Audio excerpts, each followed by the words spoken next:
ध्यान में रखते हुए ये 3 महीने हैं, इन 3 महीने में जिस बच्चे ने भी ये शेड्यूल फॉलो कर लिया उसको 650 प्लस नंबर लाने से कोई भी नहीं रोक सकता।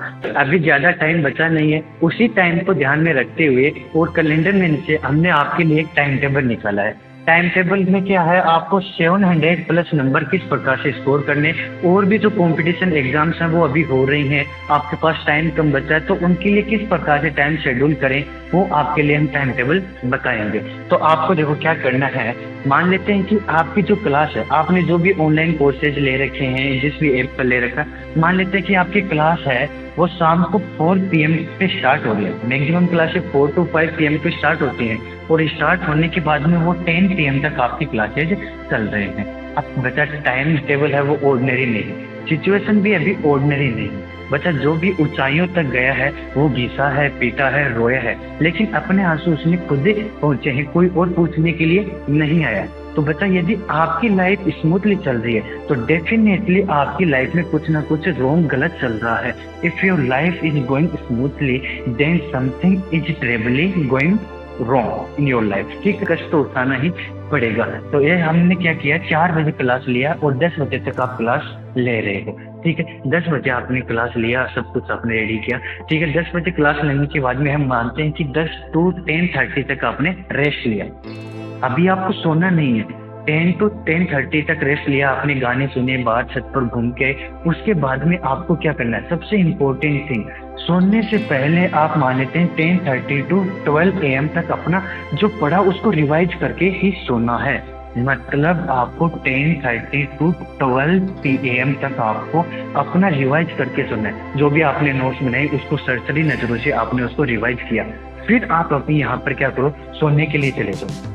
फिर अभी क्या करो, सोने के लिए चले जाओ। अभी भी मैं मान लेता हूँ कि आप इस कंडीशन में भी क्या कर रहे हो, अपनी 7 घंटे की नींद है वो कंप्लीट कर रहे हो। 7 घंटे की नींद कंप्लीट कर 7 बजे उठ रहे हो। 7 बजे उठे और 7 बजे और 7:30 बजे तक 7:30 तक आपने ब्रेकफास्ट किया, अपना फ्रेश हुए, मम्मी ने ब्रेकफास्ट ला दिया, मिल्क ला दिया। हेल्दी खाना खाओ, जैसे दूध पियो, दूध पीते हैं, या फिर हेल्दी कुछ भी खाओ पियो जिससे आपका माइंड भी क्या रहे, हेल्थी रहे।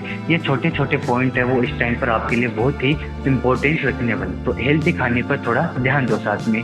और आपने 7:30 तक आपने खाना पीना किया और 7:30 को आप पढ़ने के लिए बैठ गए। ठीक है, 7:30 को बैठने की।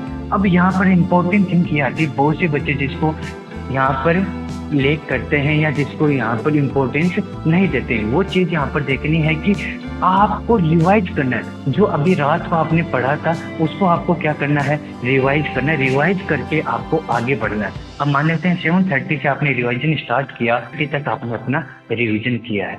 ठीक है, इतना टाइम तो लगेगा ही, इससे इतना भी नहीं है तो आप थोड़ा ज़्यादा और ले लो, कोई दिक्कत नहीं है, लेकिन अपना रिविजन कंप्लीट करना है। रिविजन कंप्लीट करके फिर आगे जाएंगे। फिर आगे क्या करेंगे, आगे जाने के बाद में आपको 11 o'clock तक या 10:30 का आपने क्या किया, अपना रिविजन किया, या फिर 11 o'clock तक आपने अपना रिविजन किया।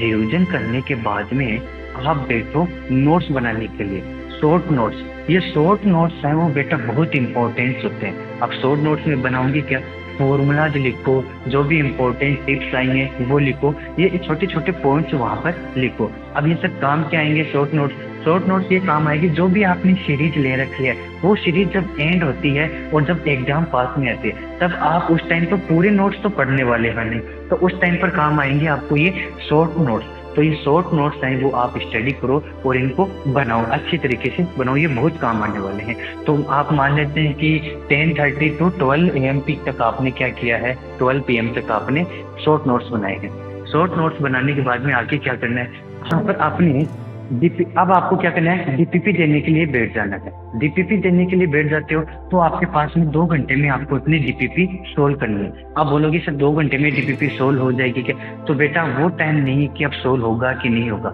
जो क्वेश्चन आ रहे हैं उनको फटाफट उड़ाओ और जो नहीं आ रहे हैं उनका गोला करो और उसी सीरीज में आपको क्या मिलेगा, उसको सोल्यूशन मिलेगा। वहाँ नहीं मिल रहा तो गूगल करके देख लो, ये आपको सोल्यूशन करना है। ऐसा नहीं कि उसके ऊपर लेकर बैठ ही गए कि नहीं आ रहा तो मैं उसको करके रहूँगा, इसमें टाइम वेस्ट नहीं करना है। तो ये आपको टाइम बचाना है। फिर आप यहाँ पर 2 बजे तक अपना क्या कर रहे हो, अपना सिलेबस पूरा कंप्लीट किया, एक दिन का रूटीन 4 बजे तक अपने आप ने क्या किया, रेस्ट ले लिया, ठीक है। फिर 4 बजे के बाद में अपन क्या करना है, रीस्टार्ट करना है। फौजी फिर आएगा मैदान में और वही रीशेड्यूल। तो बच्चों मैंने आपको बताया कि सक्सेस दो ही प्रकार के लोग होते हैं, एक तो जिनकी किस्मत अच्छी होती है, दूसरी जो अच्छी मेहनत करते हैं। तो बेटा किस्मत सबकी अच्छी होती नहीं है, मेहनत सबसे होती नहीं।